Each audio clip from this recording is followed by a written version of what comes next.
Hello students, welcome to business महाविद्या।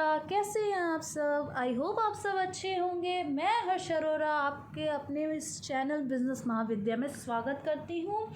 और आज के टॉपिक जो मैं पढ़ाने जा रही हूँ वो है इम्पोर्टेंस ऑफ ऑर्गेनाइजिंग। इससे प्रीवियस वीडियो में हमने देखा था मीनिंग ऑफ ऑर्गेनाइजिंग, उससे बाद देखा था प्रोसेस ऑफ ऑर्गेनाइजिंग। आज हम देखेंगे कि ऑर्गेनाइजिंग की इम्पोर्टेंस क्या है।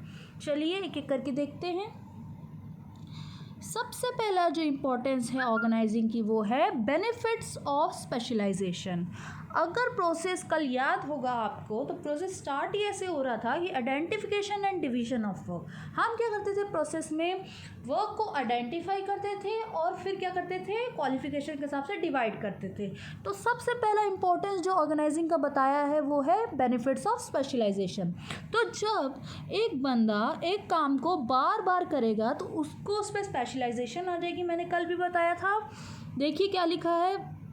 The process of organizing leads to systematic allocation of job amongst the workforce। मतलब ऑर्गेनाइजिंग क्या करता है, सिस्टमैटिक वे से जॉब को क्या करता है, एलोकेट करता है वर्कफोर्स में। मतलब जो जिसके लायक है, जिसका क्वालिफिकेशन जिसके लायक है, उसको क्या करता है, वो जॉब प्रोवाइड कर देता है, वो काम वो करेगा। ठीक है। Such division of work reduces the workforce and increases productivity.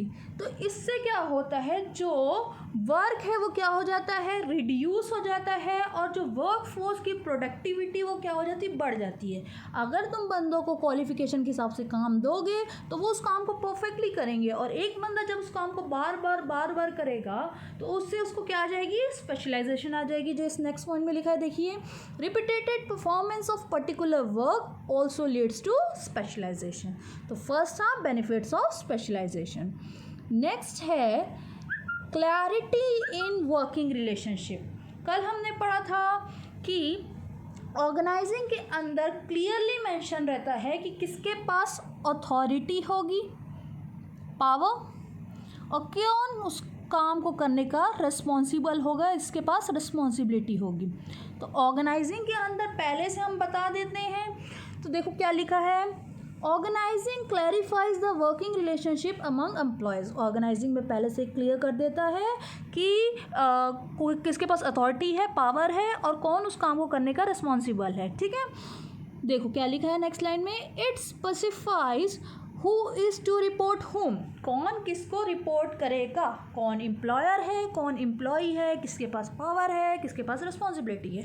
Therefore communication becomes effective. इससे क्या होता है, कम्युनिकेशन इफेक्टिव बन जाती है। पहले से ही क्लियर कर देता है पिक्चर की, बाद में लड़ाई झगड़े ना हो। It also helps in fixing accountability. Accountability का मतलब होता है जैसे कि ए क्या है, ए के पास अथॉरिटी है, बी को उस काम को दिया गया है और सी को दूसरा काम दिया गया है। तो कल को मान लो बी को 1000 यूनिट्स बनाने के लिए बोला गया है और सी को बोला गया है आप 800 यूनिट्स बनाइए। तो कल को सी 800 यूनिट्स बना लिया और बी 1000 नहीं बना पाया। तो ए बॉस है, ए के पास अथॉरिटी है, तो ए को क्लियर है कि बी को मैंने 1000 यूनिट्स बनाने दिया था, सी ने तो अपना काम कर दिया। तो ये ए क्या करेगा, बी से क्वेश्चनिंग करेगा कि आपका काम क्यों नहीं हुआ, और बी आंसर देना पड़ेगा बी को कि किस वजह से मेरा काम कंप्लीट नहीं हुआ। तो इसको बोलते हैं अकाउंटेबिलिटी फिक्स करना, मतलब कि आंसरेबल होना कि काम हुआ नहीं तो क्यों नहीं हुआ। क्लियर। अब नेक्स्ट है optimum utilisation of resources. Optimum utilisation of resources का मतलब रिसोर्सेज का अच्छे तरीके से फुल्ली यूटिलाइज करना विथआउट एनी वेस्टेज। तो देखते हैं क्या लिखा है, the proper assignment of job, avoid overlapping और डुप्लीकेशन ऑफ वर्क। जब तुम बंदों को उसके हिसाब से, क्वालिफिकेशन के हिसाब से काम दोगे तो वो क्या करेंगे, उस काम को अच्छे से करेंगे। काम को अच्छे से करेंगे तो तुमको लगता है क्या रिसोर्सेज का वेस्टेज होगा, नहीं होगा। ठीक है। और कोई कन्फ्यूजन नहीं रहेगी, क्यों, क्योंकि ऑर्गेनाइजिंग में पहले से बताया है कि कौन सा काम किसको देंगे, पहले से क्वालिफिकेशन वाइज डिसाइडेड है। ठीक है। तो यही लिखा हुआ है, देख लेते हैं कि क्या लिखा है। The proper assignment of job avoids overlapping or duplication of work। This helps in preventing confusion and minimising the wastage of resources and efforts. Effort ज़्यादा नहीं लगाने पड़ेंगे, रिसोर्सेज वेस्ट नहीं होंगे। क्यों? क्योंकि पहले से क्लियर पिक्चर रहेगी कि कौन सी जॉब किसको असाइन की गई है ऑर्गेनाइजिंग के अंदर। तो इससे क्या होगा, रिसोर्सेज का ऑप्टिमम यूटिलाइजेशन होगा, रिसोर्सेज वेस्ट नहीं होगा, फुल्ली यूटिलाइज्ड होगा या कम वेस्ट होगा। कम मतलब ना के बराबर, ठीक है। नेक्स्ट है adaptation to change. Adaptation to change मतलब चेंज करना ईजी पड़ेगा। देख लेते हैं क्या लिखा है। Organising function create different department and group related activities under each department. जैसे कि मान लो परचेज डिपार्टमेंट, सेल्स डिपार्टमेंट और मार्केटिंग डिपार्टमेंट, ठीक है। ऑर्गेनाइजिंग फंक्शन क्या करता है, डिफरेंट डिपार्टमेंट बनाता है और ग्रुप बनाता है ईच डिपार्टमेंट के अंदर। With these changes can be adopted only in that area which may be affected by this change and changes can be easily communicated to whole organization। देखो कभी भी अगर ऑर्गेनाइजेशन में कोई चेंज आता है तो ऑर्गेनाइजेशन में जो एम्प्लॉयज़ काम कर रहे हैं वो हेजिटेट होते हैं, चिढ़ते हैं बार बार चीज़ों को चेंज करने से। लेकिन अगर हम ऑर्गेनाइजिंग में डिपार्टमेंट वाइज क्या करते हैं, काम असाइन करते हैं, तो मान लो कुछ ऐसा चेंज आया जो सिर्फ परचेज डिपार्टमेंट से रिलेटेड है।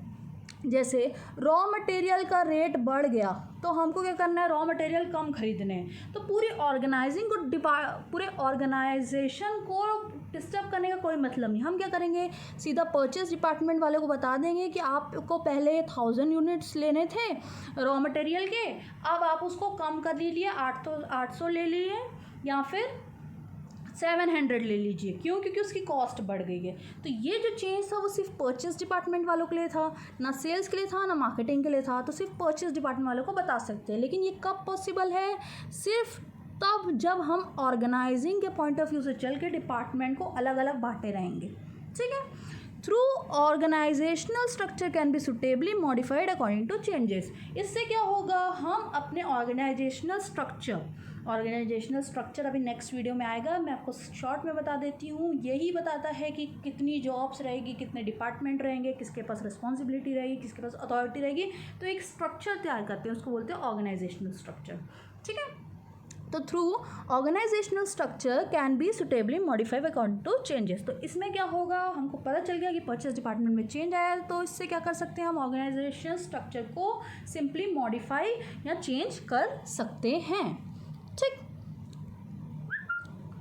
नेक्स्ट है इफेक्टिव एडमिनिस्ट्रेशन। एडमिनिस्ट्रेशन मतलब कंट्रोल। तो ऑर्गेनाइजिंग के थ्रू हम इफेक्टिव एडमिनिस्ट्रेशन कर सकते हैं। कैसे कर सकते हैं देखते हैं। Organising provides a clear description of jobs and related duties. Organising क्या करता है, एक क्लियर कट पिक्चर बता देता है कि किसके पास कौन सी जॉब है, किसकी कौन सी ड्यूटी है, ठीक है। तो ये क्या अवॉइड करता है, कोई कन्फ्यूजन नहीं होती, कोई डुप्लीकेशन ऑफ वर्क नहीं होता। Clarity in working relationship enables proper execution of work. अब हमको पता है कि किसका क्या काम है, प्रॉपरली डिपार्टमेंट वाइज बता दिया गया है, जॉब असाइन कर दी गई है। तो इससे क्या होता है, जो मैनेजमेंट जो बंदा कंट्रोल कर रहा है उसको कंट्रोल करने में आसानी होती है, ज़्यादा टाइम नहीं लगता, ज़्यादा एफर्ट नहीं लगता, कन्फ्यूजन क्रिएट नहीं होती। इसलिए कहा गया है कि ऑर्गेनाइजिंग क्या करता है, इफेक्टिव एडमिनिस्ट्रेशन प्रोवाइड करता है।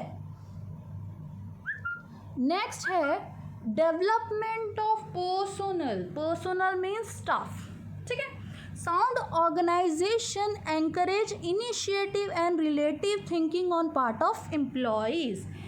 अगर सब ऑर्गेनाइजेशन में अच्छा चल रहा है, बंदों को उसकी क्वालिफिकेशन के हिसाब से क्या मिल रही है, जॉब मिल रही है, उसको उस काम को करने में मज़ा आ रहा है, तो उसको क्या बोलेंगे, ऑर्गेनाइजेशन साउंड चल रहा है, मतलब सब चीज़ अच्छा चल रहा है, ठीक है। तो जब managers delegate their authority it reduces their workload. Manager क्या करेंगे, डेलीगेट अपनी अथॉरिटी को भी डेलीगेट करेंगे। मतलब अगर बंदों को काम दे रहे हैं तो थोड़ा सा पावर भी देना पड़ेगा ना, पावर देना पड़ेगा। मतलब जैसे कि कुछ किसी भी एम्प्लॉय या वर्कर को बोला गया है कि आपको ये काम करना है, लेकिन उस काम को करने के लिए अगर थोड़ी सी पावर की ज़रूरत है, जैसे कि रॉ मटेरियल्स के लिए बात करते हैं तो रॉ मटेरियल खरीदने का पावर भी तो होना चाहिए, पावर भी देना पड़ेगा। तो मैनेजर क्या करते हैं, जब अपनी अथॉरिटी को डेलीगेट करते देते हैं तो इनसे क्या होता है, मैनेजर का थोड़ा वर्कलोड भी कम होता है। ठीक है, सारा काम मैनेजर करेगा तो एकदम थक जाएगा।